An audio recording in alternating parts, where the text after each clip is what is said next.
자, 여러분 이제 어딜 보시냐면 239페이지죠. 239페이지 부분 우리 초고층 건물까지 얘기했고 리모델링은 아직 뭐 시험지 출제된 부분 아니고 리모델링 자체 가지고는 이제 시험을 나왔는데 정의는 이제 아직 안 나왔습니다. 건축물이 노화를 억제하거나 기능 향상들을 위해서 대수선하거나 조금 이따 대수선 배울 거예요. 건축물의 일부를 증축 또는 개축하는 행위를 우리는 리모델링이다 이렇게 얘기합니다. 그 다음에 넘겨서 240페이지 보시죠. 240페이지 보시면 다섯 번째 다중이용 건축물이 나옵니다. 아마 이건 코로나19 때문에 워낙 여러분들 많이 들어보셨을 거예요. 다중이용 건축물을 뭐 한다 안 한다 뭐 이런 얘기 많이 들어보셨죠. 다중이용 건축물은 사람이 뭐죠? 많다는 얘기입니다. 그 사람도 뭐죠? 불특정 다수의 사람이 많다는 얘기예요. 그러면 뭐죠?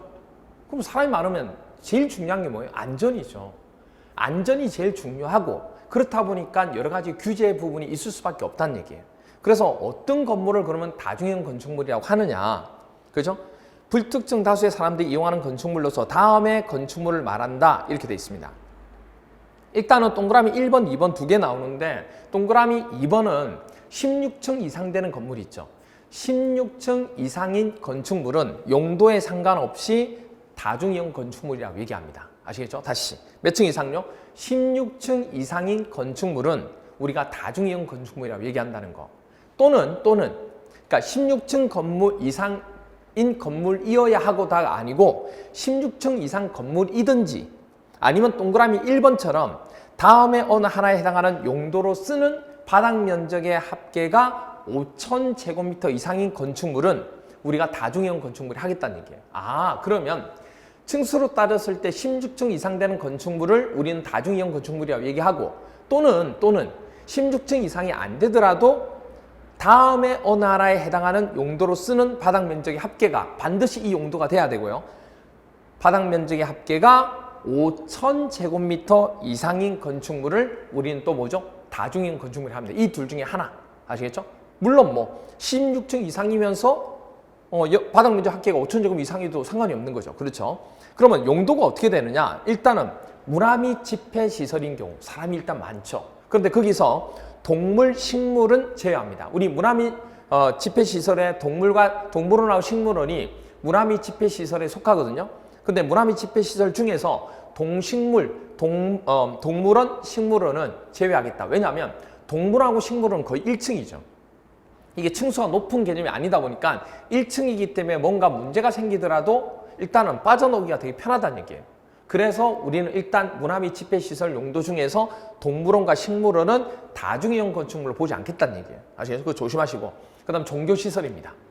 종교시설도 불특정 다수의 사람들이 너무 많이 들어가죠. 그래서 종교시설 또는 판매시설, 백화점 같은 거 있죠. 그런 것들. 그리고 운수시설 중에서는 사람들 많이 타는 여객용시설 그리고 의료시설 중에서는 일반 개인병원 말고 종합병원 그리고 숙박시설 중에서는 관광의 목적으로 사람들 불특정 다수의 사람들이 많이 오는 관광 숙박시설에 해당되는 용도 이 용도로 쓰는 바닥 면적 합계가 그러니까 이 용도만 있다고 되는 게 아니고 이 용도로서 바닥 면적의 합계가 얼마? 5,000제곱미터 이상인 건축물을 얘기하는 겁니다. 아시겠죠? 그걸 우리는 뭐라 부른다? 다중이용 건축물이 한다는 얘기예요. 이게 둘 중에 하나. 아시겠죠? 둘 중에 하나. 이렇게 됩니다. 그래서 그걸 하나 또 체크해서 봐주시면 됩니다. 준다중이용 건축물로 나오는데 준다중이용 건축물까지는 크게 안 보셔도 되고 특수구조 건축물도 크게 안 보셔도 됩니다. 근데 딱 하나 머릿속에 기억하실 거는 다중이용 건축물은 꼭 하나 기억해 주셔야 됩니다. 몇 층 이상이죠? 16층 이상 되는 건축물을 다중이용 건축물로 하고 그 다음에 어떤 정도 무라미 집회시설이나 종교시설 그리고 판매시설, 운수시설 중에 여객용 시설 그리고 의료시설 중에 종합병원 그리고 숙박시설 중에는 관광 숙박시설 그렇죠? 일 경우에는 우리는 뭐로 본다? 바닥 면적 합계가 5,000제곱미터 이상 될 때 그 건축물을 우리는 뭐라 부른다? 다중이용 건축물이라고 얘기한다는 거 아시겠죠? 그거 하나만 조금 체크해서 봐주시면 되겠습니다. 그리고 숙박시설 중에서 관광 숙박시설이지 관광 휴게시설 아니에요. 조심하셔야 돼요. 이렇게 됩니다. 됐죠? 자, 여러분들 서울에서 대표적인 공동 우로 쓰는 이용시설. 서울에 공동이용 건축물 있죠. 공동이용 건축물 아세요? 뭐 지방에도 있겠지만 서울의 대표적인 공동이용 건축물은 간판문에 뭐라고 적혀 있냐면 종종 여객이라고 적혀 있어요. 뭐라고요? 간판문에 뭐라고 적혀 있다고요? 종 여객이라고 적혀 있어요. 서울의 대표적인 다중이용 건축물은 간판문에 종종 여객이라고 적혀 있습니다. 이거 여기 가려면 버스 몇 번 타야 되는 줄 아세요? 5016번 5016번 타고 가시면 돼요. 5016번 됐나요? 그래서 이렇게 외우시면 돼요. 다중이용 건축물은 관광 숙박 시설입니다. 아시죠? 그리고 판매 시설입니다. 그리고 문화 및 집회 시설. 그리고 문화 및 집회 시설 중에서 동물원과 식물은 제외합니다. 그리고 종교 시설, 그리고 종합병원, 그리고 여객용 시설은 면적이 얼마? 바닥 면적의 합계가 5,000제곱미터 이상일 때 다중이용 건축물이 돼요. 그리고 16층 이상이어도 다중이용 건축물이 됩니다. 됐죠? 이거 또는 이거. 됐죠? 그래서 바닥 면적 합계가 5,000제곱미터 이상 되려면 이 용도에 해당되는 거고 층수는 이 용도하고 관계가 없습니다. 아시겠죠? 그래서 공동이용 건축물은 뭐라고 되어 있다고? 서울의 대표적인 공동이용 건축물은 간판문에 종종 여객이라고 적혀 있고 여기 가려면 몇 번 타야 돼요? 5016번 타면 됩니다. 됐나요? 이거 하나 기억해 주시면 되죠. 볼까요? 시험 문제 이렇게 나왔어요. 29회 시험 문제에서 건축법령상 다중이용 건축물에 해당하는 용도가 아닌 것을 물어봤어요. 용도. 단 16층 이상인 건축물은 제외하고요. 왜냐하면 16층 이상 건물은 용도에 관계없이 다중이용 건축물이 되니까 해당 용도로서는 바닥 면적 합계는 5,000제곱미터 이상이라고 얘기한 거예요. 자, 그래서 동그라미 1번 보시면 관광휴게시설, 판매시설, 운수시설 중에 여객용 시설, 종교시설, 의료시설, 종합병원 뭐죠? 관광 숙박시설이지 관광휴게시설 아니에요. 답은 1번이 됩니다. 그래서 조심하셔야 돼요. 그래서 판매시설 맞죠? 여객용 시설 맞죠? 종교시설 맞죠? 종합병원 맞죠? 이렇게 출제가 되었다는 거. 아시겠죠? 이렇게 봐주시면 되겠습니다. 자, 그 다음에 보시면 여러 가지 나오는데 240페이지까지 설명했고 다시 앞으로 가서 조금 설명드릴게요. 234페이지 보세요. 234페이지. 234페이지에 보시면 첫 번째 뭐가 나오냐면 대지가 나옵니다. 대지. 땅 위에 건축이 가능한 토지를 우린 대지라고 부릅니다. 아시겠죠? 땅 위에 건축이 가능한 토지를 뭐라고 한다? 대지라고 얘기해요. 그러면 대지란 공간정보의 구축 및 관리 등에 관한 법률에 따라 각 필지로 나눈 토지를 말한다. 필지란 얘기가 나왔죠. 필지 한번 볼까요? 필지 하기 전에 이 내용부터 먼저 조금 하고 들어갈게요. 이 얘기가 또 우리가 하다 보면 앞으로 기본 과정 가서 많이 얘기하는 거니까 의외로 이 부분을 조금 잘 모르는 분들이 많아요. 뭐냐면 자, 여러분들 베란다와 테라스와 발코니 이거 구별 못 하시는 분들 꽤 많아요. 베란다와 테라스와 발코니를 구별 못 하시면 많다고요. 보통 공동주택, 아파트들은 거의 다가 벽면에서 톡 튀어나왔죠. 이렇게 튀어나온 건 발코니라고 얘기합니다. 발코니. 그렇죠? 그 다음에 베란다는 뭐냐면 베란다는 밑에 있는 층 있죠. 밑에 층과 위에 층의 바닥 면적이 달라집니다. 그러면 밑에 층의 바닥 면적 부분이 그러니까 밑에 바닥 면적은 여기까지가 되고 그렇죠? 그리고 위쪽 바닥 면적은 어디가 돼요? 그렇죠. 여기가 되는 겁니다. 그럼 이만큼을 밑에서 건물이 이만큼이 되는 건데 그러면 이쪽에서 이만큼 자체가 밑에 뭐죠? 지붕이 되는 거예요. 어떻게 보면. 그러니까 이쪽 지붕을 이 위에 있는 층의 사람들이 나와서 쓰고 있는 거예요. 그러니까 발코니하고 좀 틀리죠. 발코니는 외벽면에서 외부에 있는 벽이 외벽입니다. 외벽면에서 톡 튀어나온 거예요. 이게 바로 발코니고 베란다라고 하는 것은 이런 식으로 건물이 위치할 때 이런 식으로 건물이 위치하게 됩니다. 위치하게 되면 이쪽에 있는 층에 있는 사람이 위층에 있는 사람이 뭐죠? 여기에 문을 설치해 가지고 나와서 여기에 난간을 설치하고요. 난간을 설치하고 여기에다가 우리가 휴식을 취할 수 있도록 이 위에 있는 층을 활용하는 거예요. 이걸 베란다라고 얘기합니다. 무슨 말이세요? 그리고 1층에 있는 사람들이 바닥을 만들어서 여기다 문을 설치해서 여기 파라솔 같은 거 만들어서 여기 휴게 공간 하기 위해서 나온 거. 이건 테라스라고 얘기합니다. 그렇죠? 테라스. 그렇죠? 그러니까 테라스와 베란다와 발코니 차이점 아시겠죠? 이런 정도는 기억하셔야 돼요. 어떤 분들은 이래요.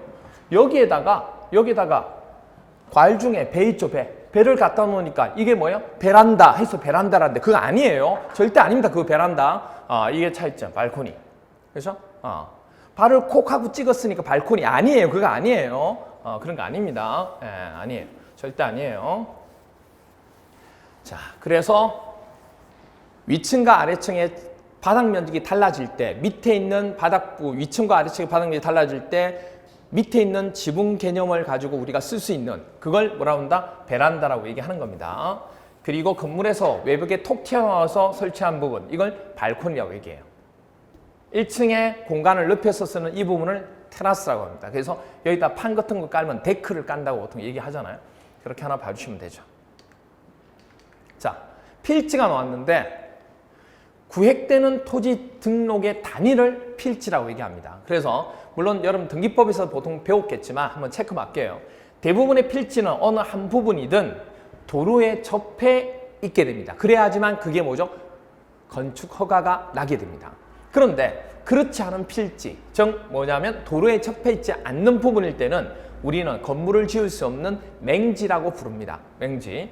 그리고 건축을 위해 여러 개의 필지를 합해서 하나로 만든 것을 합병 또는 합필이라고 얘기하고, 또한 소유권 이전 따위를 위해 한 필지를 여러 개의 뭐죠? 필지로 나누는 게 있어요. 나누는 거. 그걸 뭐라고 그래? 분할, 분필이라고 얘기합니다. 아시겠죠? 이게 이제 필지에 대한 개념이 돼요. 자, 그래서 대지 부분에 보시면 대지란 공간정보의 구축 및 관리 등에 관한 법률에 따라 각 필지로 나눈 토지를 우리가 대지라고 얘기합니다. 그리고 원칙적은 1필지에 1대지, 1필지에 1대지가 원칙이지만 예외적으로 뭐가 있다? 그렇죠? 2개 이상의 필지를 하나의 대지로 하는 경우도 있고, 하나 이상의 필지의 일부를 하나의 대지로 뭐죠? 할 수 있는 경우도 있다, 없다? 있다. 뭐 경우가 여러 가지가 있죠. 근데 그까지는 크게 필요가 없어요. 필요 없어요. 그러니까 합칠 수도 있고 그 다음에 나눌 수도 있다, 그 얘기입니다. 아시겠죠? 그냥 그렇게만 기억하시면 돼요. 세부적까지는 내용 가지고 시험에 나온 게 아니니까. 아시겠죠? 그렇게 하나 봐주시면 되고, 그 다음에 이제 235페이지에 보시면 나오는 것 중에 하나가 건축물입니다. 이게 건축물인지 건축물이 아닌지가 왜 중요하죠? 왜 중요하냐면 이게 건축물이면, 건축물이라고 판단이 나면 건축법을 적용할 수가 있는 겁니다. 근데 건축물이 아니면 건축법을 적용할 수가 없거든요. 무슨 말이세요? 그래서 건축물인지 아닌지를 판단을 하는 게 필요하다는 얘기예요. 그래서 뭐라고 되어 있냐면 동그라미 1번에 일단 건축물이 되기 위해서는 토지에 정착이 돼 있어야 돼요. 토지에, 땅에 정착이 돼 있어야 되고, 그럼 토지에 정착하는 공작물 중에서, 공작물이라고 그러면 사람이 인공적인 작업을 위해서 제작해서 만든 물건들을 공작물이라고 그럽니다. 그러니까 범위가 되게 큰 거죠. 그런 공작물 중에서 일단은 토지에 정착돼 있어야 되고요. 첫 번째가. 그 다음에 또 하나가 그 토지에 정착되어 있는 공작물을 다 건축물이 하는 게 아니고, 토지에 정착된 건축물 중에서 첫 번째 뭐가 있어야 돼요? 지붕 동그라미 아세요? 전에 한번 설명했죠. 지붕과 그 다음 뭐예요? 기둥 또는 벽입니다. 지붕과 기둥 또는 벽이에요. 그러니까 뭐냐면 여기서 괄호 해주시면 지붕과 기둥 또는 벽이에요. 그러니까 이게 어떻게 되냐면 이렇게 되는 거예요. 이게 지붕과 기둥, 지붕과 벽, 지붕과 기둥 또는 지붕과 벽을 얘기하는 겁니다. 그러니까 필수적으로 들어가는 경우는 누구죠? 그럼요. 필수적으로 들어가는 거는 지붕이죠. 지붕. 필수로 들어가는 거는 지붕이라고. 기둥이 필수가 아니에요. 그러니까 이 두 개를 자리를 바꾸면 안 되는 거예요. 벽이 필수가 아니에요. 이 두 개 자리 바꾸면 안 돼요. 항상 지붕이 여기 있는 겁니다. 그래서 지붕과 기둥 또는 지붕과 벽이 되는 거죠. 그러니까 반드시 뭐는 있어야 돼요? 지붕은 있어야 돼. 지붕은 있어야 돼. 비를 막기 위한 지붕은 반드시 있어야 돼. 눈을 막기 위한 지붕은 반드시 있어야 돼. 지붕. 그리고 여기에 기둥이 이렇게 있다는 얘기예요. 기둥이. 한 개 있든 두 개 있든 세 개 있든 그건 중요하지 않아요. 한 개 이상이면 세 개 이상이면 세 개 이상이라고 했겠죠. 그러니까 한 개만 있어도 뭐가 돼요? 건축물이 되는 거예요. 이게 토지에 정착돼 있으면 이건 건축물이 되는 거예요. 그런데 기둥 없이 뭐만 있어도 기둥 없이 그렇죠. 벽으로만 구획돼 있어도 벽으로만 이렇게 구획돼 있어도 기둥 없이 벽으로만 돼 있고 뭐만 있으면 지붕만 있으면 건축물이라고 한다는 얘기예요. 무슨 말이세요? 그렇게 되는 거예요. 그리고 그러니까 이렇게 여기에 지붕이 있고 여기에 뭐죠? 이런 식으로 기둥이 박혀 있으면 토지에 있으면 이것도 건축물이 되는 거예요. 또 건축물이 되는 거예요. 무슨 얘기인지 아시겠죠? 이것도 건축물이 되는 거라고. 왜? 지붕이 있고 기둥이 있으니까. 됐나요? 그런 거예요.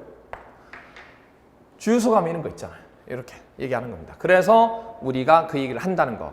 그래서 토지에 정착하는 공작물 중에 지붕과 기둥 또는 벽이 있는 것을 얘기하고 그리고 이것에 딸려있는 여기에 딸려있는 뭐가 있어요? 담이 이렇게 있을 수 있죠. 담이 이렇게 있을 수 있잖아요. 담이 있을 수 있죠. 담만 있으면 그건 뭐가 아니에요? 건축물이 아니에요. 근데 이 건물에 딸린 대문이나 뭐는 담장 등은 건축물로 본다는 얘기예요. 됐나요? 그리고 동그라미 3번 보시면 지하 또는 고가. 여러분 지하라든지 고가는 토지에 정착된 게 아니잖아요. 그러면 그 공작물은 우리가 뭐로 볼 수 없어요? 건축물로 볼 수 없어요. 그런데 예외적으로 지하나 고가에 있지만 여기가 뭐가 되지만 땅이 되는 지표면이 되지만 여기 위에 뭐죠? 고가에 있든지 아니면 밑에 지하에 있는 것 중에서 원래는 토지에 정착된 게 아니기 때문에 건축물이 아니지만 건축물로 볼 수 있는 것 중에 하나가 바로 뭐냐면 뭐가 될 때 그렇죠. 사무소나 공연장이나 점포나 차고, 창고로 되어 있는 곳 아시겠어요? 지하 또는 고가의 공작물에 설치하는 사무소를 설치한다든지 그 다음 또 하나 뭐죠? 공연장을 설치한다든지 그리고 또 하나 점포를 설치한다든지 차고를 그리고 창고를 설치하면 이건 건축물로 본다는 얘기예요. 건축물로 본다는 얘기가 뭐예요? 건축법을 적용하겠다는 얘기예요. 그럼 나중에 허가를 받든 신고를 하든 해야 된다는 얘기예요. 무슨 얘기인지 아시겠죠? 그래서 이게 중요한 거예요. 그래서 그렇게 기억해 주시면 됩니다. 그래서 건축물이라 그러면 필수적으로 지붕이 있어야 돼요. 그래서 지붕과 기둥이 있든지 또는 지붕과 벽이 있으면 되고 그 다음 또 하나가 뭐냐면 토지에 정착되어 있어야 된다는 거. 그리고 여기에 딸려있는 부속, 대문이나 담장도 건축물이 되고 원래는 지하나 고가에 있는 공작물은 뭐가 아니에요? 건축물이 아니에요. 근데 거기에 설치되는 사무소라든지 점포라든지 차고라든지 창고라든지 공연장이라든지 사무소는 뭐가 돼요? 건축물로 본다는 얘기예요. 그래서 이렇게 기억하세요. 지하나 고가에 설치하는데 이게 뭐가 되려면 건축물이 되기 위해서는 점차 창공사를 해야죠. 점차 무슨 공사? 창공사를 해야 건축물이 되죠. 그래서 사람들이 뭐죠? 호흡도 하고 하죠. 점차 무슨 공사? 점차 창공사를 해야지만 건축물이 된다. 어디? 고가나 지하에 위치하는 공작물에는. 됐나요? 점포, 차고, 창고, 공연장, 사무소. 됐죠? 사무실. 이렇게 됩니다. 자, 그렇게 주어진 것 중에 하나죠. 됐나요? 그렇게 하나 봐주시면 되겠습니다. 됐죠? 그래서 이렇게 되고 그 다음에 밑에 보시면 축조 신고 대상 건축물이 옵니다. 그러니까 뭐냐면 공작물은 건축물이 아니기 때문에 허가나 신고를 받을 필요가 없고 신고할 필요가 없어요. 그런데 공작물 중에서도 되게 위험한 거 있죠. 너무 높이가 높다든지 얼마를 넘어서게 되면 그럴 경우를 축조할 때는 그런 공작물을 축조할 때는 야, 안 되겠다.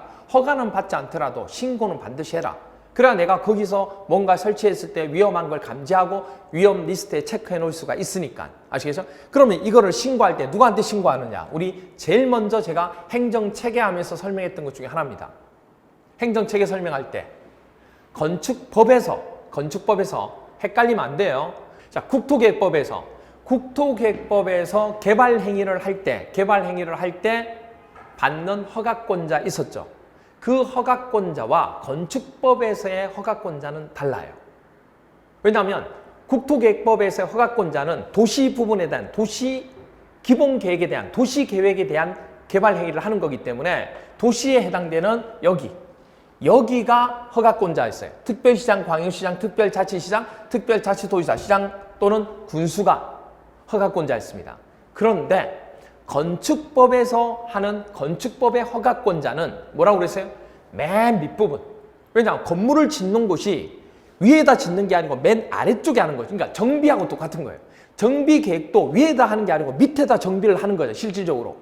기본 계획을 하는 게 아니고. 그래서 정비 계획이든 뭐든 건축법에서 건축 허가를 받는 거든 신고를 하든 누구한테 해야 돼요? 관할 맨 아래쪽에 있는, 즉 누가 돼요? 특별자치시장, 특별자치도지사, 시장, 군수, 구청장이 되는 거예요. 됐나요? 이렇게 된다고. 물론 예외적으로 특별시나 광역시장이 하는 경우도 있어요. 조금 이따 하겠지만. 근데 기본적으로 알아주실 게 건물을 지을 때는 어디? 맨 밑에서 짓는 거죠. 위에서 짓는 거 아니에요. 아시죠? 그래서 이 아래쪽에 이렇게 됩니다. 근데 개발 행위를 하는 것은 국토계획법에서 개발 행위 하는 경우는 도시를 하는 거기 때문에 이렇게 두 번째 라인 하고 여기 세 번째 라인 된다는 거. 그것만 안 헷갈리시면 돼요. 됐죠? 나중에 끝에 가서 한번 정리를 한번 하긴 하겠지만 이렇게 됩니다. 그래서 허가권자, 즉 신고를 해야 될 신고하는 신고를 해야 될 관할 구역의 장은 특별자치시장, 특별자치도지사, 시장, 군수, 구청장이 됩니다. 됐죠? 이렇게 된다는 거 기억해 주시면 되죠. 자, 그러면 뭐죠? 범위가 옹벽하고 담장. 옹벽이 뭐냐면 이겁니다. 이게 바로 옹벽이에요. 산을 깎았을 때 비가 오면 산이 뭐죠? 비에 의해서 흘러내리죠. 그래서 산을 깎았을 때에 이 건물을 지을 때 여기다가 콘크리트로 벽을 서놓습니다. 이걸 뭐라고 그래요? 옹벽이라고 얘기해요. 옹벽. 그럼 옹벽도 너무 높으면 토압이 흙의 압이 그만큼 크다는 얘기죠. 그래서 위험할 수 있기 때문에 얼마를 넘으면 2m를 넘으면. 그 다음에 담장도 너무 높으면 이거 쓰러질 수 있죠. 위험하죠. 그래서 옹벽, 담장 몇 글자예요? 2글자. 그래서 2m 넘는 경우일 때 신고한다는 것만 기억해 주시면 돼요. 다 넘는 거예요. 그 다음 밑에 보니까 강고판 이거죠. 이런 게 강고판이에요. 이게 강고판입니다. 이 강고판도 한 층의 높이가 건물의 한 층의 높이가 4m죠. 이 4m보다 높으면 되게 위험한 거예요. 바람 불고 하면 넘어갈 수도 있고 위험하죠. 그래서 강고판이나 강고탑을 설치하게 될 때, 축조하게 될 때는 신고하도록 되어 있습니다. 얼마 넘을 때? 4m를 넘을 때. 강고를 하는 이유는 사라고 하는 거죠. 강고를 하는 이유는 사라고. 강고판이든 강고탑이든 사라고 하는 거예요. 사라고 하는 거니까 뭐죠? 4m를 넘는 경우. 아시겠죠? 강고 나오면 4m. 됐죠? 그 다음에 굴뚝이나 장식탑 있죠? 굴뚝 뾰족한 거죠. 장식탑 뾰족한 거죠. 기념탑 뾰족한 거죠. 골프 연습장 등의 운동시설을 위한 철탑 이런 거죠. 전부 다 뾰족한 거죠. 뾰족한 거. 다 뾰족한 거잖아요. 그렇죠? 이런 뾰족한 거. 그리고 주거지역이나 상업지역 안에 설치하는 통신용 철탑 전부 다 뾰족한 겁니다. 뾰족한 거. 이렇게 이런 것들 뾰족한 거. 어떻게 생겼어요? 이렇게 뾰족하게 생겼죠. 이렇게 뾰족하게 생겼죠. 이렇게 뾰족하게 생겼죠. 이렇게 뾰족하게 생겼죠. 이렇게 뾰족하게 생겼죠. 그래서 얼마? 6m를 넘을 때 위험해요. 6m를 넘을 때 이거 태풍 불고 하면 넘어가가지고 난리 났잖아요. 위험합니다. 그래서 신고해야 돼요. 신고해야 돼요. 6m 넘는 경우. 뾰족한 거는 무조건 뭐죠? 6m. 뾰족한 건 무조건 6m. 뾰족한 거 6m. 탑 나오면 6m. 강고 탑 빼고. 그렇죠? 그 다음에 보시면 고가 수조가 뭐냐면 이겁니다. 고가 수조. 우리 옥상에다가 물탱크 있죠. 옥상에 물탱크가 고가 수조입니다. 옥상에 물탱크 이것도 얼마 정도 되냐면 8m죠. 이거는 8m 정도 이상 물을 저장하는 부분이 되는데 그 8m를 넘게 되면 이거 자체도 뭐죠? 되게 무게도 무거워지고 위험할 수가 있어요. 그래서 우리가 고가 수조도 8m를 넘는 경우일 때는 신고하도록 되어 있습니다. 그리고 기계식 주차장, 이거 기계식 주차장, 그리고 철골 조립식 주차장으로서 외벽이 없는 경우, 외벽이 있으면 마음대로 올라가요. 근데 외벽이 없는 거, 뻥 뚫린 거 있죠, 뚫린 거, 이런 걸 많이 못 올려요. 이게 조심하셔야 돼요. 이런 철골 부분에 있어서 기계식 주차장이나 철골 조립식 주차장은 외벽이 없는 거는요 위험할 수 있잖아요. 위험하기 때문에 조심하셔야 되게, 이거는 8m를 넘으면 위험한 게 아니고 신고할 수 있는, 그러니까 이걸 만들 수 있는 조건이 8m 이하예요. 지금 나와 있는 이게 다른 거는 전부 다 넘는 거에 위험하기 때문에 했는데 이것만 이하잖아요. 지금 이하 동그라미 하셔야 돼요. 8m도 동그라미 하시고. 그러니까 설치할 수 있는 규정 자체가 8m를 넘어서서 설치를 못 한다고요. 기계식 주차장하고 철골 조립 주차장은 기본적으로 몇 미터? 8m 이하로 8m 이하로 만들 수 있다고. 그러니까 이거는 8m 이하가 되면 이런 거 만들 때는 위험하잖아요. 차가 떨어질 수도 있고 막 그러니까 위험하니까 무조건 이거는 신고를 다 해야 돼요.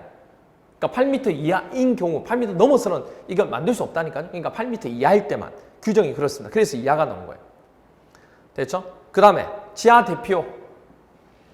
사람들 대피하는 곳 있죠. 이것도 면적이 넓어지면 사람들이 되게 많이 들어가기 때문에 이것도 위험할 수 있기 때문에 신고하도록 되어 있습니다. 그래서 대피호, 대피소죠. 대피소. 옛날에 우리 대피소 어디 재난 나고 지진 나고 했을 때 피난할 수 있는 거. 대피소. 대피소 몇 글자에 세 글자. 그러면 30제곱미터. 30제곱미터. 그렇게 기억하면 돼요. 이걸 넘을 때 신고하도록 되어 있습니다. 됐죠? 이렇게 돼요.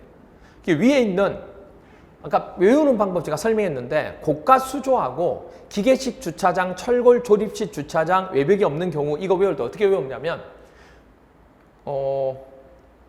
고가 수조 할 때 고자 동그라미, 기계식 주차장 할 때 기자 동그라미, 철골 조립 주차장 할 때 철자 동그라미, 그리고 팔자 동그라미, 고기철판. 됐나요? 고기철판, 고기철팔, 고기철판, 고기철팔, 고기철판, 고기철팔. 됐나요? 이렇게 됩니다. 됐죠? 물론 고가수는 8m 넘는 거고, 그 다음에 기계식 주차장하고 철골 조립식 주차장은 뭐가 돼요? 그렇죠. 8m 이하인 경우 이렇게 됩니다. 대피소는 대피소 세 글자 30제곱미터 넘는 경우. 됐죠? 이렇게 보시면 되고, 그 다음에 11번에 보면 신에너지 및 재생에너지 개발 이용 보급 속지법에 따라 태양에너지를 이용하는 발전 설비와 그밖에 비슷한 거 이거 있죠. 이거 이런 거 설치한 거 많이 보셨잖아. 이거도 너무 뭐하면 높아지면 높이 올리면 위험할 수 있잖아요. 그래서 뭘 설치한 거 지금? 태양에너지. 태양에너지 몇 글자? 5글자. 5m를 넘었으면 태양에너지 몇 글자? 5글자. 5m를 넘었으면 위험하다는 얘기. 됐나요? 이걸 하나 기억해 주시면 되겠습니다. 그래서 시험 문제에서 이렇게 나왔어요. 27회 시험 문제에서 건축법령상 특별자치시장, 특별자치도지사 또는 시장군수구청장이 허가권자예요. 그렇죠? 건축법에서 건축물의 허가권자에게 신고하고 축조하는 공작물에 해당하는 거 물어봤어요. 단 건축물과 분리하여 축조하는 경우이며 공영 건축물에 대한 특례는 고려하지 않는다. 해당하는 거. 기념탑 뾰족한 거죠. 6m 넘을 때 신고해야 돼요. 아니네요. 고가 수조, 고기철팔 8m 넘을 때요. 아니네요. 강고는 사라고 4m 넘을 때요. 담장 두 글자 2m 넘을 때. 맞네요. 2m 넘은 거 4. 그렇죠? 2m 넘으니까 3m면 해당되는 거잖아요. 그리고 대피소는 세 글자 30제곱미터를 넘을 때. 그래서 5번도 틀렸네요. 이렇게 보시면 됩니다. 됐나요?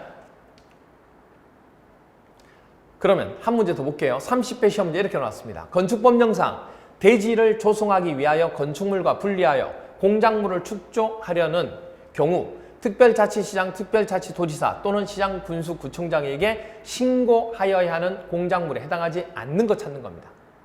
일단 상업지역 설치하는 높이, 철탑 뾰족한 거 6m 넘었으면 돼요. 신고. 맞네요? 옹벽 두 글자 2m 넘었으면 됩니다. 맞네요? 굴뚝 뾰족한 거죠. 6m 넘어서면 됩니다. 맞네요. 바닥 면적, 대피호, 대피소 세 글자 30제곱미터 넘어서면 됩니다. 맞죠? 그리고 장식탑. 장식탑은 장식은 뭐죠? 장식탑. 그렇죠? 장식탑. 장식탑. 장식탑은 얼마죠? 6m죠. 6m를 넘는 경우죠. 6m를 넘는 경우니까 어떻게 돼요? 4m니까 당연히 안 되죠. 답은 5번. 됐나요? 6m를 넘어서야 되죠. 그렇게 됩니다. 됐죠? 이렇게 하나 봐주시면 되죠. 그렇죠? 그렇게 됩니다. 그래서 축조 신고 대상 건축물 가지고 우리가 설명을 조금 드린 겁니다. 그래서 대지부물하고 건축물하고 그렇게 해서 하나 조금 봐주시면 되겠고, 그러면 거기까지 하면 우리가 전체적으로 우리가 앞부분에 관해서 설명 중에서 뭐 설명을 해야 될 부분, 용어 정리 부분에 대한 일반적인 설명을 조금 드렸습니다. 그리고 236페이지 보시면 나와 있는 것 중에서 지하층이나 뭐 그런 부분은 아까 설명을 드렸고, 건폐율 용적률은 따로 안 하셔도 되고, 238페이지 설명을 드렸고, 239페이지 그리고 240페이지까지 설명을 조금 드렸습니다. 됐죠?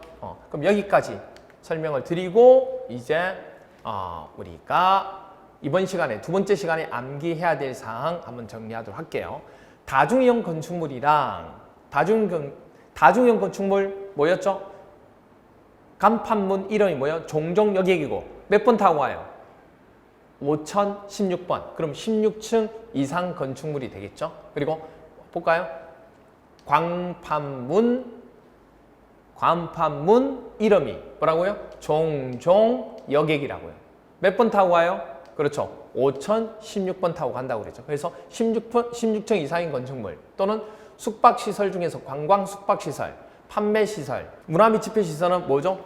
동물원하고 식물원은 제외. 그렇죠? 그리고 종교시설, 의료시설 중에 종합병원, 그리고 운수시설 중 여객용 시설 중 어느 하나에 해당하는 용도로 쓰는 바닥면적 합계가 5,000제곱미터 이상인 건축물. 그렇죠? 이것 또는 이거 중 어느 하나에 해당하는 건축물을 다중이용 건축물이 하겠다는 얘기예요. 그러니까 이거 되는 거 아니에요. 이것 또는 이것만 되면 다중이용 건축물을 보겠다는 얘기입니다.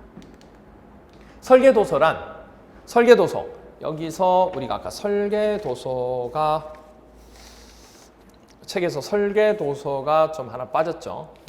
우리가 기본서 감이 있는데 이게 기초과정 부분이라서 좀 빠졌어요. 하나 좀 정리해 놓을게요.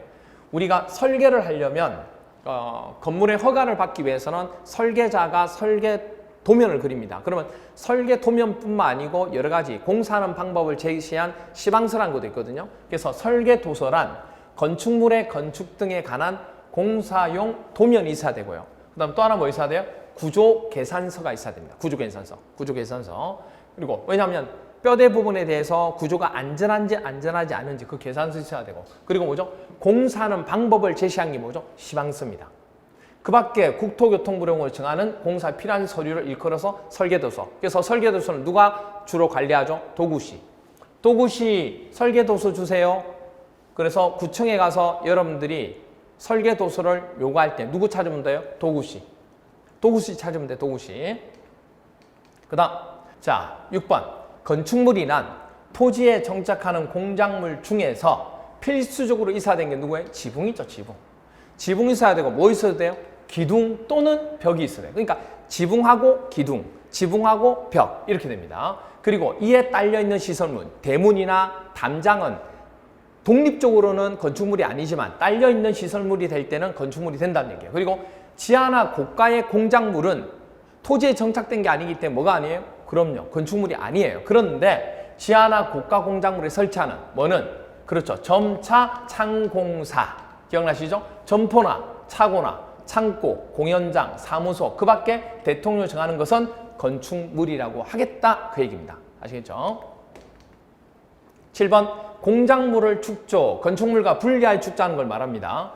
특별자치시장, 특별자치도지사, 시장, 군수, 구청장에게 신고하여야 될 공작물은 보죠? 옹벽이나 담장 두 글자 높이 2m 넘을 때, 그리고 대피소 바닥 면적 30제곱미터 넘을 때, 그리고 광고판이나 광고탑은 사라고 하는 거죠. 4m 넘을 때, 그리고 신에너지 에너지 개발 이용 보급 촉진법에 따라 태양에너지 5글자 태양에너지 얼마죠?